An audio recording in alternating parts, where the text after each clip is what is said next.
After living in South Africa for 10 years, I realized that I'm a Zimbabwean and there's nothing going to change about that. To be honest, South Africa on its own, a lot of things are changing. 85% of South Africans are struggling. Today I'll be having a conversation with someone who used to stay in South Africa and is now staying here in Zimbabwe in the rural areas. Right now, there's not really jobs for even South Africans. My name is Kevin Bidot and I'm a content creator here in Zimbabwe. If you are new and watching our videos for the first time, I'm kindly asking if you can subscribe and like the video. We're trying to reach 200,000 subscribers before the year end, and you can make that possible by liking and subscribing. This video that you're watching is sponsored by Solar Engineering. This cottage that you see behind me belongs to Shelton. Shelton used to stay in South Africa, but he's back here in Zimbabwe. So a lot of content creators are moving back to Zimbabwe and people want to know why. That is why I visited Shelton today, to understand what is the motive behind the huge migration of content creators from South Africa coming and staying in Zimbabwe. And to be specific, they are coming and staying in the rural areas. What is it that they are running away from? Why are they preferring rural instead of the city life? Is life that bad in Harare and they are preferring here? One of the things that have motivated a lot of content creators to stay in the rural areas is the availability of Starlink, availability of solar system. When I'm looking at the bigger number of those who are moving to the rural areas, it's not specifically those who are older, because when we are looking at rural life, we expect there is that, I would say, negative basic mentality when it comes to rural life. They say that when you're old, you are the one who's supposed to go and stay in the rural areas. But there is a huge shift now that young people are the ones that are going back to the rural areas. When we leave older people in the rural areas, there is economic instability, because you can't expect the older generation to work. That is why you see everything is going downhill in the rural areas. That is why you see even them in the rural areas, they wait for rain to come so that they can cultivate, so that they can farm. But we're seeing a younger generation that is coming back to the rural areas, and there's going to come a time where there is a stable economy in the rural areas. When I was talking to Shelton, we were talking about farming throughout the year. So having young people coming to the rural areas and them doing farming throughout the year, oh my God. Why did you decide to come back home to Zimbabwe? The pride of being a Zimbabwean pushed me. That's the first one. And I looked at the future and I checked the trends. I'm short on trends. I looked for trends. Okay, what is it that works? And I've realized that going to Zimbabwe was the best decision I've made. But I'm only having like 2 days so far in Zimbabwe. But I can tell you that I love being here. So up to now, this is the first time seeing this. It was built when you were in South Africa? Yes, this is something like a 3 weeks project. It actually was supposed to take like 2 weeks to be finished. How was it handling the project while it's in South Africa and then the whole thing is happening here in Zimbabwe? Right here, there is my father-in-law who is here. So he's been around and helping everything. He's someone who knows everything, and he's been helping me as well. Is it easy to build in the rural areas? All I can say is that first thing, for it to be easy for you, you need to look at your budget and what you can afford. For 10 years you were in South Africa. You could have built a life there, but you decided to come back here home. Are there still opportunities in South Africa? To be honest, South Africa on its own, a lot of things are changing.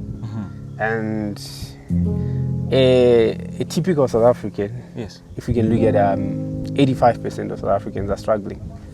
So we're actually living way better life than what the South Africans from South Africa are living. And Just a general somebody from Zimbabwe going there seeking opportunities. It's something that's a bit difficult. Why? Now, yeah. Right now, there's not really jobs for even South Africans. What more about people that are coming from their side? So I can say that, like, if you have maybe something that, if you're a handyman, if you do something on your own, there's a high chance that you can approach businesses, you can work. But if you are looking for an opportunity there, it's quite difficult, because there's a say that used to go around which says that South Africans are not hard workers. Yeah. Trust me, now they are hard workers. Things are bad. They've learned. Yes, they have learned a lot, and they have seen it, and now they hate just seeing someone from outside working. I mean, they call you names, and it's not easy to. Have you ever experienced something like that, being called names in South Africa? Of course, everywhere. If you're in South Africa, it's something normal. Like, for people to call you names, they call you makwerekwere when you're there. But it depends on the hood that you're living in. If you're living in those high densities, yes, in the township, it's always it's a normal name. But where I was living, you probably don't meet up with those people. You don't even talk to your next door, your neighbor. You don't even have a chat. So chances of that happening there, it's very low. But if you are living in high density, yes, and that's where most people are living. So, is life expensive in South Africa, from your own perspective?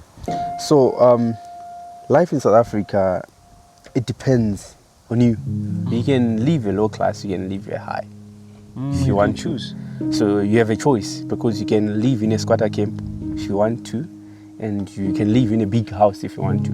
Rents can start from as low as 300 rand, which is around $15. You can get a house that you can pay, which is just a shake. And if you need to stay in something luxurious house, in like I was living in Cape Town. If you want to live that rich lifestyle, you can go and pay like even 200,000 rand, which is around, how much is it? I think 10,000 US dollars. How much was you paying? For myself, I was paying something like 10,000 rand. How much is that? Which is, I think, $500. $500 per month? Yeah, that's what I was paying. Just for rent, without electricity, without water. What was your monthly expenditure? So looking at that, I can say my bills were adding up to around $1,200 every month. A month? Yes, because if you were to look at like our online subscriptions, because we do quite a lot. I'm a web developer. So we have a lot of online expenses that we have to take care, and we have to buy food. And food, if I were to look at food, we go to restaurants. It's a normal thing from the side that I was living. And we have to buy fuel, like if you're driving. And remember, I said electricity. Electricity is quite expensive right now. Right there. So, yeah. So now you are cutting all these costs. You are no longer going to pay for electricity. Man, I'm a landlord in Zimbabwe.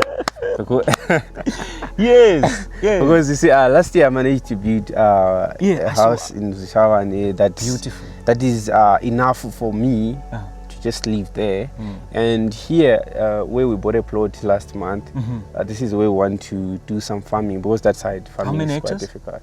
It's 5 hectares. This video is sponsored by Solar Engineering, a company that is into solar system and CCTV. Let's say you're in the diaspora and you're investing back here, home, and you would want to monitor everything that is happening on the ground.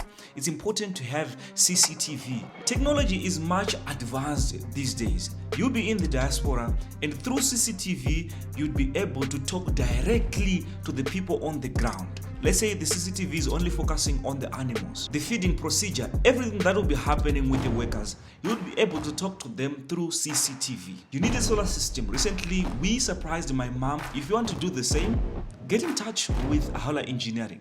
You're going to do your own farming here, planting your own vegetables, you were saying? Yeah, I want to try a lot of stuff and see what works. And if it goes well, there's a chance that we can also extend the plot. And it can go to up to 9 hectares. Wow. So I want to talk about something that's really important here. Almost all of you guys who are coming back from South Africa to Zimbabwe, you're going to the rural areas. and you're not going to Harare, the capital city, or these cities that we have here in Zimbabwe. Why is it that you're running away from these cities? Okay, good. This is one of the most commonly asked questions by people. I've seen it in so many comment sections. Yes. And I just want you guys to understand this. So if you are a content creator, it's quite easy for you to move from outside coming here in Zim. Number one reason. The reason why people would not like to live in Harare, we are living in another town. We are trying to cut those expenses of living in town already, because there are a lot of expenses and they can be there as well in Harare. Number one. Number two, if you're a content creator, not just other people, if you're a content creator, to be honest, in Zimbabwe there is quite more interesting content to do. Are we allowed to get inside? Yes, sir. How safe is South Africa for Zimbabweans? Safety is a really big concern, and I can say that I can add it to the reason why I had to move from South Africa coming aside. Because if you look at South Africa, man, there's another hood that we used to live here that is called Kraaifontein. It's a township, right? So they would say that we rob Siropa Makweja. Like what they mean is that like they rob people from outside. It's actually like something they do. It's normal, and if you see it happening somewhere there, it's just normal. They just leave you. Why? Because you are from outside and they don't value you to that extent, bro. So which means that our safety is really a big concern. And also, I think last week we lost a brother who was stabbed. Someone was close to you? Very close. I actually did some videos with him before, so it's really sad. And he's on his way coming here for burial. So we're going to bury him maybe tomorrow or day after tomorrow, which is really sad. Really, really sad. And he was stabbed. Yeah. So not only that, like another brother as well. They shot him somewhere here. It's really disturbing, man. It happened. I mean, they wanted to rob him, and I don't know what happened. Then they ended up like shooting him. And that did not happen in this kind of area we are in Zimbabwe. It's kind of rare to find something that happens. They can take your stuff. Sometimes they don't harm you, but I mean, losing your stuff. There are people who always buy phones every week. They're buying smartphones, and like there's a market for phones that are coming from that market where they just rob you and then they go sell it and then you go and buy it again. You can actually go and buy your phone by the market. This is how easy it is. Like they can rob you and they come sell the phone and you go buy. That's how sad it is. That's the situation in South Africa. It's crazy. Do you think that you're going to go back to South Africa? Definitely for a visit. I love the environment. There's a lot of things that I appreciate about South Africa. It's beautiful, huh? South Africa is beautiful. It's way more beautiful than here, to be honest. There's a lot of good things about South Africa. The roads are beautiful. They are very good. Number one. Number two, in South Africa, there are things that are actually affordable. So I can say that for a visit, I would definitely choose to visit there. Why? Because I relate to the environment. I've been there for 10 years, and life, like I know everything, and there's a lot of people that I know that I would like to also visit.